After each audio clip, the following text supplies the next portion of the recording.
When I say spoken, you say word spoken. Spoken. When I say Nikki, you say Giovanni. Nikki. Nikki. Nikki. Make some noise for the Busboys. Welcome, everybody to Busboys and Poets Advocacy location. My name is Sherry Blackmore. I'm the director of poetry at Busboys and Poets. I'm super happy to be here. Do a quick intro with y'all for a reading with Nikki Giovanni. Let's clap up for Nikki Giovanni, y'all. So to get things started, I was asked to do a poem for y'all. That poem I just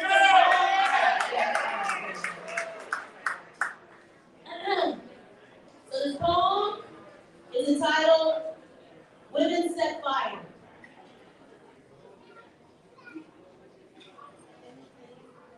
I am a human.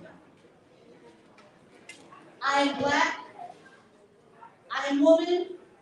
What does it mean to be black and woman? And as black and woman, I do know that she is a pioneer, a trendsetter, someone who's willing to take risks head on and go a path that isn't already there. She sets and blazes a trail, scorching barriers, roadblocks, and lead path for those who are coming next, the road not taken or yet created, if you will. We are trailblazers, a fierce fire starter, illuminating not only paths but minds. We are a spark that ignites movement that burns into eternity. We are a gift in motion. The way we position our stance, take on resentment and doubt, embrace it and overcome it while the world watches, speechless. We do what we have to do, but we also do what is expected. We are great, but with great talent comes great expectation. She is me, I am her. She is black, she is woman, trailblazers. Always expected to out-hustle, outwork, outshine, outperform, but yet overspoken, undervalued, yet still reshape the norm. We see a trailblazer in action. It's easy to gaze our eyes with the fearless, fiery flame that they use to set the blaze of path forward. We admire it, praise it for its beauty, give it standing ovation, mesmerized by its glow, yet fail to see the third-degree burden from battling patriarchy, fail to see the fatigue from carrying the weight of the world's expectations, fail to get a cough from smoke inhalation, from breathing in the fumes of injustice and oppression. We often forget that sometimes being a breakthrough can also break you. We often forget that our brave, courageous, glorious trailblazers are also human too. So as we raise our glass in honor for what a trailblazer can recreate, let's also make a toast to the emotional labor that it takes. As we glamour as the beats path, paid for it that they set and led, let's celebrate the victories of the beats that they defeated in their heads. So when you see our sisters need a break from the hard shell of being tough, when you hear them sigh underneath their breath, enough is enough. And instead of judging and pleading how they should be stronger and bolder, take a moment and think you can handle the weight on their shoulder because we are trailblazers. A trailblazer. I'm a trailblazer. She's a trailblazer. Fierce fire starter, illuminating not only the past but minds. We are great. We are light. We are dark. We are human. We are human. We are human. And that's that poem right there, y'all.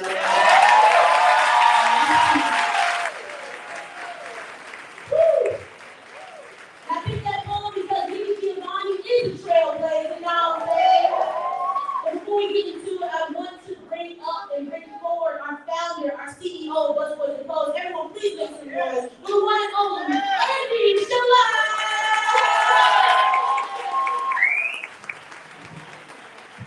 One more hand for Charity, our dope. She is our director of poetry events. Spells dope. And she is that indeed. Nikki Giovanni is one of a handful of beautiful people who has always made her time, her thinking, and her energy available to us. These are the words of Ella Saislip when she was having a conversation with Jimmy Baldwin many years ago. How many of you have seen that interview? I would like to welcome you, Nikki Giovanni, to Ward 8 and East of the River. DC has 8 wards. Each ward has its own unique character, but none come close to what Ward 8 stands for. Ward 8 is the heart and soul of the city. Ward 8 gives the city its meaning, it gives the city its purpose, It gives the city its culture and art and music and entrepreneurial spirit. Give it up for Ward 8. And Ward 7. The people of Ward 8 are resilient and committed to the city and their community like no other. We have 8 busboys and poets, and this one in particular is the one I come to when I need a good hug, when I need an extra dose of love. Simply said, I love Advocacy, and on behalf of this entire community, welcome Nikki Giovanni to our beautiful board.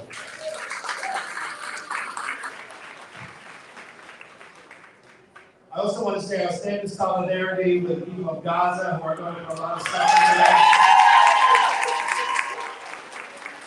And whether it's the Middle East or Southeast, everyone has to be free before everyone is free. I also stand in solidarity with the students that are putting their lives on the line. We're saying no more. No more. We're saying we're going to stand up for what we believe is right. Nikki Giovanni is an American poet, a writer, an activist, and a professor emeritus at Virginia Tech. She's the author of dozens of books of poetry and verse. Her latest is A Library, Make Me Rain, and Standing in the Need of Prayer.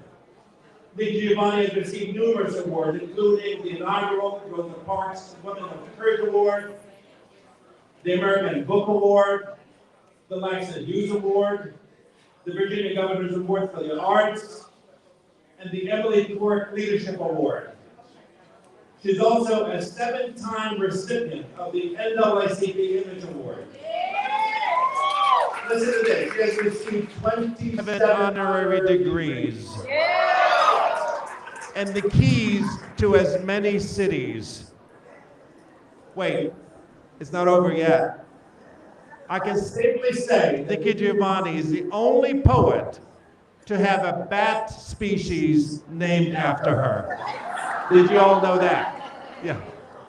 So without any further ado, it is my honor and my pleasure to welcome, first of all, I want to say also thank you to Dr. Jenny Fowler, who's also here, and wonderful to have you back, Jenny. But I'd like to, without any further ado, bring up to the stage the one, the only, Nikki Giovanni. Let's give her a warning. Welcome.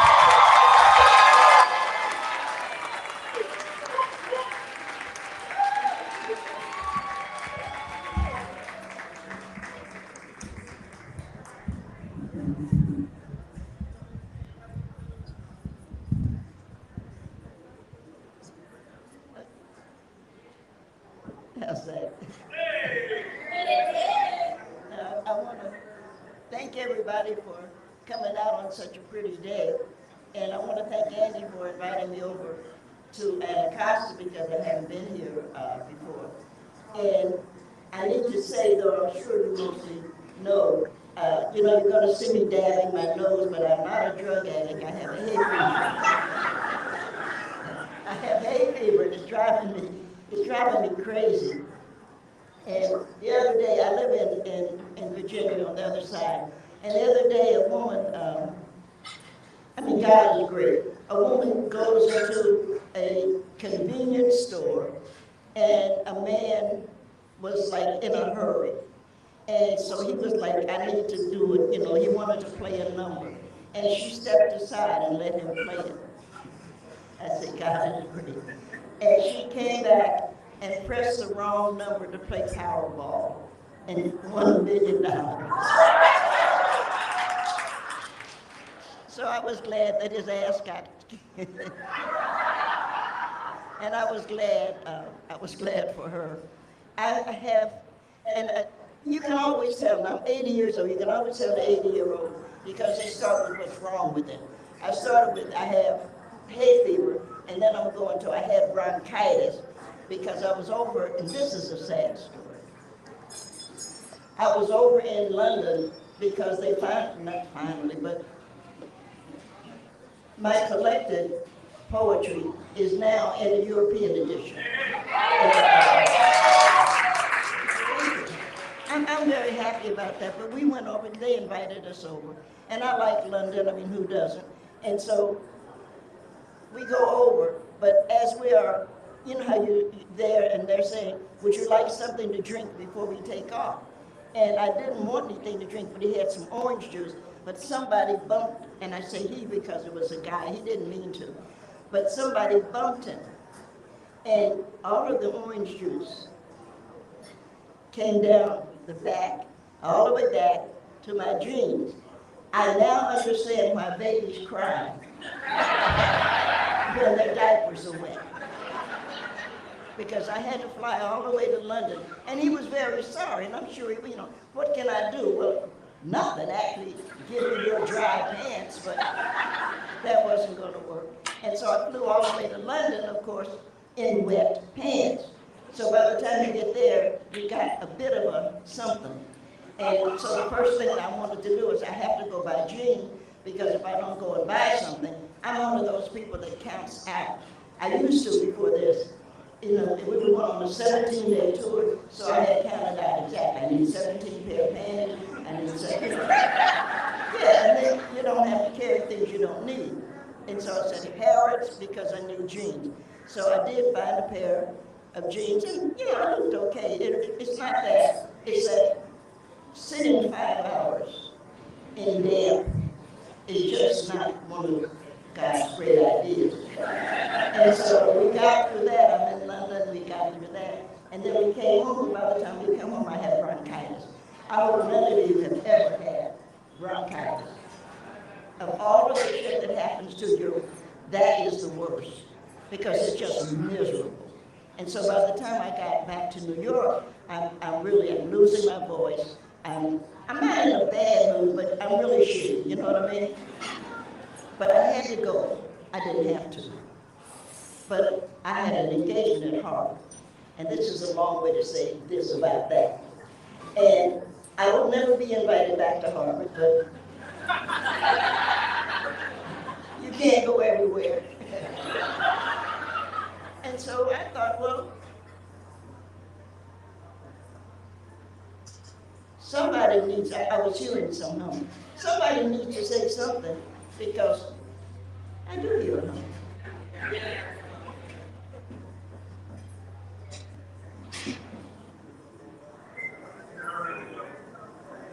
And going there, and I was not in a bad mood. I just thought, I'm a black woman, which is one of the reasons I wanted to go. And I didn't like the way they treated Dr. Gay. I really did. And I thought, well, maybe nobody has mentioned Harvard. You know how people let people get away with crap. And so I just happened to say, you know, I am a Fisk University graduate. And we at Fisk University, when we were going bankrupt, Ella Shepherd, which you know, took her group and started to take the Fisk singers, took them around the world, brought the spirituals, actually, to London, to the world. But one of the things that we did with that song was we saved the school, because the money, Queen Victoria was impressed. Well, they worked hard for it. It was no easy thing. And she sent 50,000 pounds back to Fisk. And Fisk said, our goal, as we who are Fiskites in the room know, our goal was to be the Harvard of the South. We wanted to have a Phi Beta Kappa chapter. We wanted to have Latin taught to the black. We were not, and there's nothing wrong with Booker T. Washington, don't misunderstand. But we didn't want to be Booker T. Washington. We wanted to be the Harvard of the South.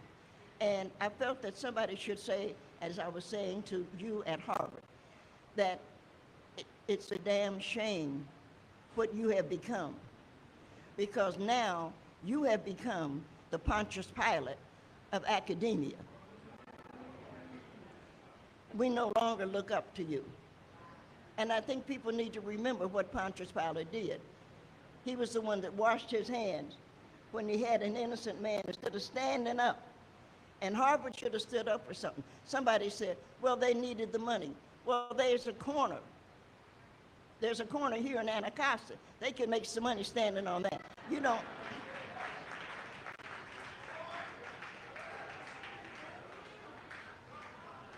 No. There's some things we do for money, and then there's sometimes we know that money is not everything. And I think that Harvard is disgraceful. And I think that we who are black need to keep remembering that, because we've been saying, oh, I want my child to go to Harvard. Why? So that they can be kicked out, so that they can be talked about, so that they can be called nigger. They can be called nigger any place. They don't have to go to Harvard to do that. And I think that you and I need to remember that, because we have admired some of these people, and they're not honorable. They're just graceful, cowardly sons of bitches, and we need to admit it. You really do. You really do. But as I say, I won't be invited back to Harvard. But you can't go every place, and who gives a damn? What we try to do every day. Somebody said, well, you know, you have to hold on. Jimmy Baldwin and I, and we'll talk about that tomorrow, because Jimmy said, you don't understand. I couldn't believe he said that to me. Jimmy said, Nikki, you don't understand. One of the reasons black men kind of walk away from your pregnancy, we were talking about black men and women and what happens when women get pregnant and stuff. Not women get pregnant, because it's a two-way street. There's only one woman that was given a pregnancy. The rest of us actually did a favor that wasn't even that good. And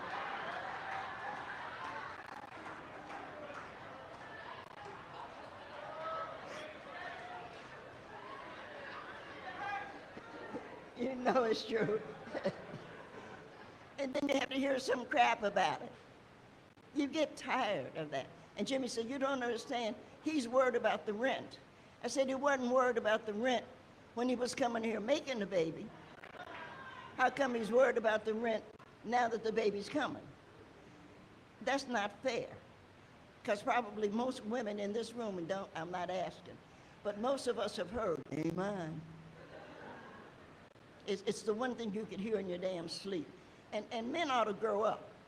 If it ain't yours, it's somebody's. Take care of it any damn way. I just thought I'd mention that. I said I'd mention it. It's time to grow up and to grow forward. But that's not why I'm here today. I am very, very pleased to be a part. This is a wonderful bookstore, and I'm very, very pleased to be a part of it. I wanted to read a couple of love poems.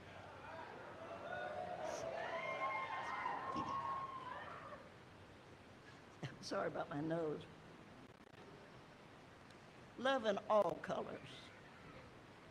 If I could make a love quilt, I'd start with peppermint, then add chocolate in the stripes.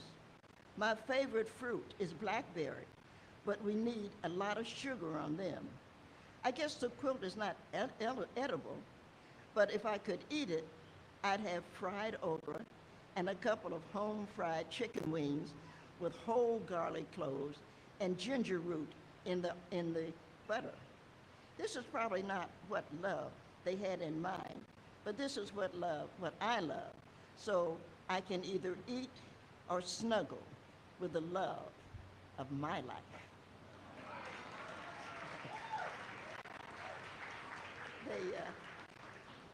They tease me because I write a lot about food, which I really do. And my doctor's been upset with me lately. You could probably, well, you can't. Oh, let me show off something. My friend Renee Watson, I hope you know her work, because she's wonderful. And she sent me a t-shirt. For those who can't read it, it says, I write banned books.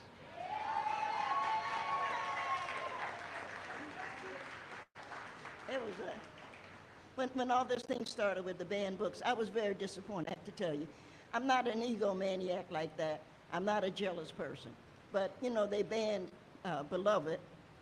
And it's okay, I can see why you banned Beloved. And then they banned the color purple.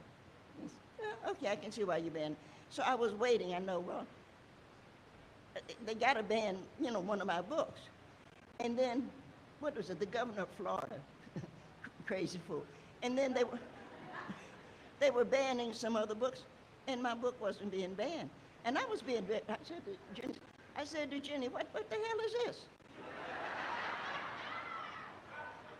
You know, I'm offensive. I don't see why people don't ban me. I was about to write a letter. You know, I want to be with the band. I don't want to be with the, I want to be on that side. And then they banned Rosa. So it was like, oh, whew. I think it's because they don't read poetry. And they didn't realize, oh, we should ban her because she's mean and she doesn't like us either. No, I don't. It's crazy. And our governor is just the fool we have to live with. Are we still in Virginia? Oh, well, y'all ain't no better.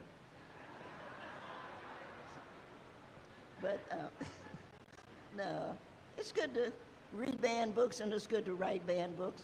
And for those of you who are writing, and many of you in this room are thinking about writing or wanting to write, you have to remember one thing. It doesn't matter. Because the really good writers are not going to be known but for another couple of 100 years. Think about what, you know, if you look at Jeopardy or something, who do you see? You see people 200 years old. What did Shakespeare say 850,000 years ago? So you don't have to worry about, I want to write a bestseller, because nobody's going to read your shit anyway.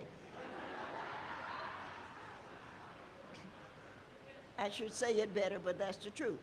So you may as well write that which pleases you. Write your story. And when it's time for your story is a seed. And when it's time, it will blossom. Don't worry about, oh, I need to get an agent. There's no point in getting an agent. You haven't even written the book. People think about that. And there's no point in trying to figure out, well, how do I sell the rights to the movie? Nobody even knows what you're talking about. Why don't you write the story that you believe in? Not the story that people want you to write, not the story that people say, this is the way that black people act, but the story that you want to write. You know people that you love, you know people that made you laugh, you know, there are stories of the black community that get lost because we're always trying to show somebody else who we are. And what we need to do is remind ourselves that we are a wonderful people and we have a story to tell, and let us tell that story and not worry about who does or doesn't like it, because that's not our problem.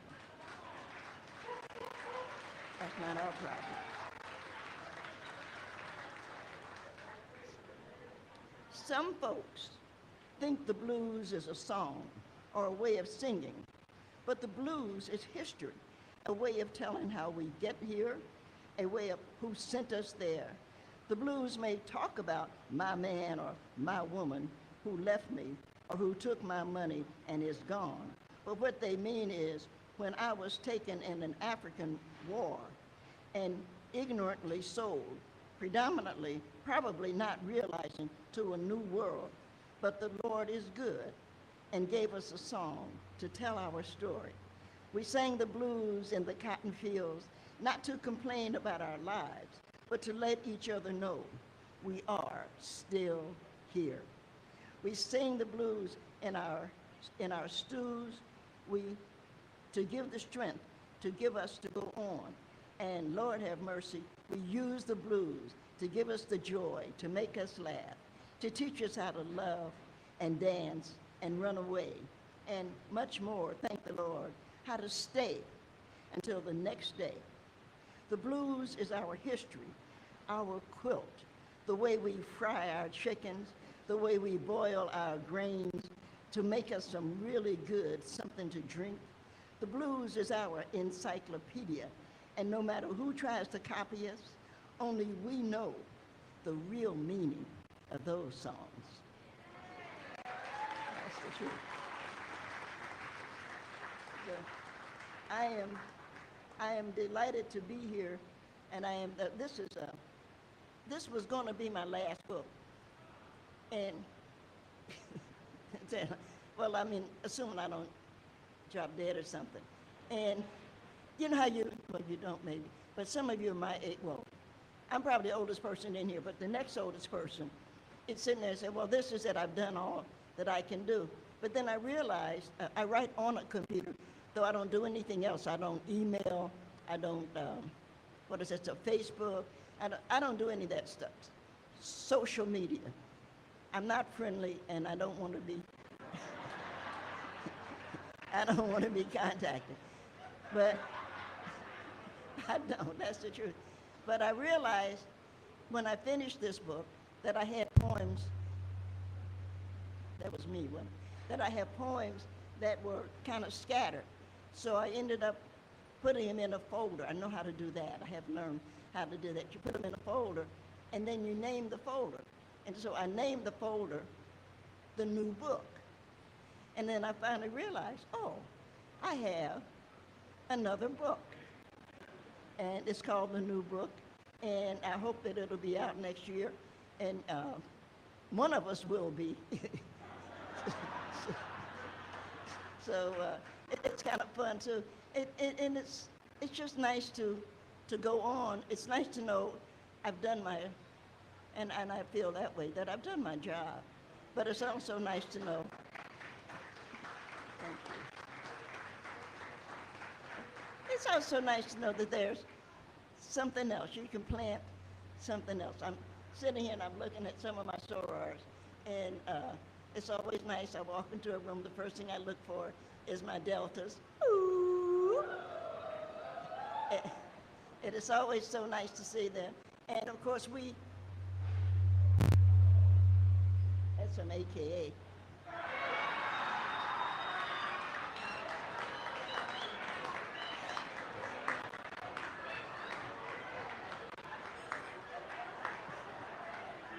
No, they're our mother. I have no problem. They are our mother, and we love them. And we know that Kamala Harris owes us because she is an AKA. A lot of good people were AKAs. And Rosa Parks, Toni Morrison. But we also know that Ms. Harris would not be vice president if in 1913, 26 black women had decided to march anyway with Susan B. Anthony and decided to fight for the woman's vote. So we think that Ms. Kamala Harris owes us something. And I'm looking forward to her walking out on stage, because she's an intelligent woman. I'm looking forward to her walking out on stage in her crimson and cream one day, just to say thank you. You gotta learn to say thank you. And Miss Harris is about a half step off of being president because the guy in the office is crazy and dead. And, oh, Mr. Biden died a few years ago, but he did. But Mr. Trump is crazy and in jail. So I don't know. I mean, that's not leaving a whole lot to kind of run the country, because the country's not being run right now, as you can see. And it broke my heart today, and I do want to mention that, to see that Israel is still insisting upon genocide of the Palestinian people. It's not Hamas. They're not looking for Hamas. They're trying to kill the Palestinian people. And it's time that Israel, it's way past that. That's just not right. It's just not right. And all of us have friends who are Jewish. It's none of that. It's that you killed 22 people, 18 of whom are children sleeping. There's no excuse. That's an insanity, and it has to have stopped. And I just have words. So all I can say is, it's wrong. It's wrong, and it must. We call ourselves a Christian nation. We call ourselves good people. We have to stand up for something too. And what's happening with the Palestinians is not right. It's just not right. It's that simple. So we thank you. But I thank all of you for coming out to share with me today. I have something. Can I show them one? I did a book. You don't have to get up.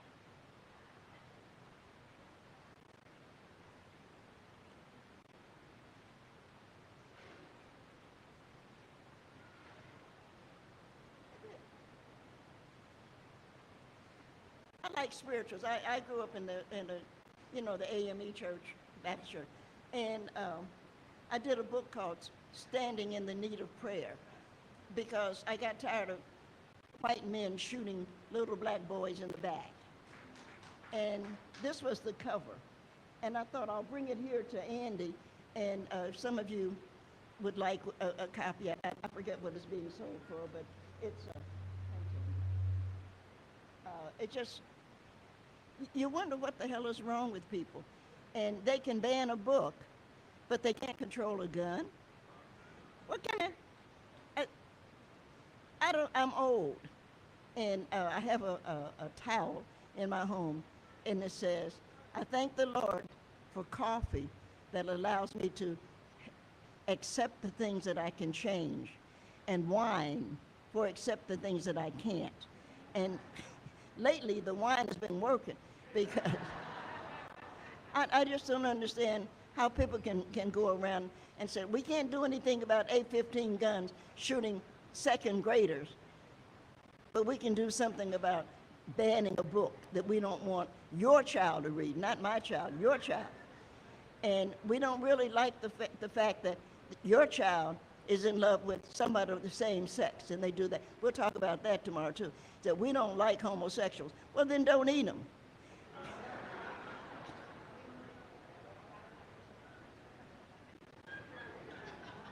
They deserve that. What the hell do you care who somebody sleeps with? It's all you can do to find somebody to sleep with you. And you're looking at that, and then nobody likes the transgender, so we don't think that you should be able to decide who you are. Well, of course you should. You decide if you're black, if you want to be. You decide if you're a woman or a man, if you want to be. You decide what your name is, if you want to change. Why couldn't you? Well, this is what your name is. That came out of Roots, didn't it? You get tired of it. I'm going to beat you until you call yourself what I want to call you. You crazy sons of bitches.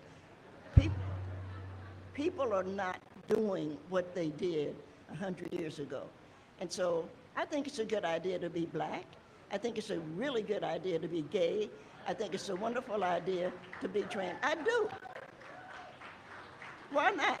You're going to die one day. You may as well have some fun between here and there. So I thank you for coming out.